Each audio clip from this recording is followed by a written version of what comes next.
त्यामुळं भारतामध्ये पहिल्यांदाच मतदान यंत्राद्वारे झाल्यावर लोक शंका घ्यायला लागलेली आहेत. निवडणूक आयोगाने थोडासा विचार केला पाहिजे की लोक जर आग्रह करत असतील तर लोकांच्या आग्रहास्तव आपण आता स्थानिक स्वराज्य संस्था येणार आहेत पुढे. त्या स्थानिक स्वराज्य संस्था, महानगरपालिका, नगरपालिका या निवडणुका बॅलेटवर घ्याव्यात.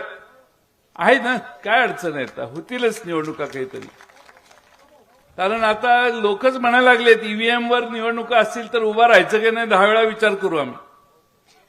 लोकशाही मारण्याचा हा वेगळा पर्याय तुम्ही सगळ्यांनी टाळला पाहिजे निवडणूक आयोगाने. आणि म्हणून आज आपल्या सर्वांना माझी विनंती आहे की स्वतः खुद्द पवारसाहेब इथं आले. या ठिकाणी अनेक मोठे नेते येऊन तुमच्याशी संवाद करतील, पण तुम्ही जो ठामपणा दाखवलेला आहे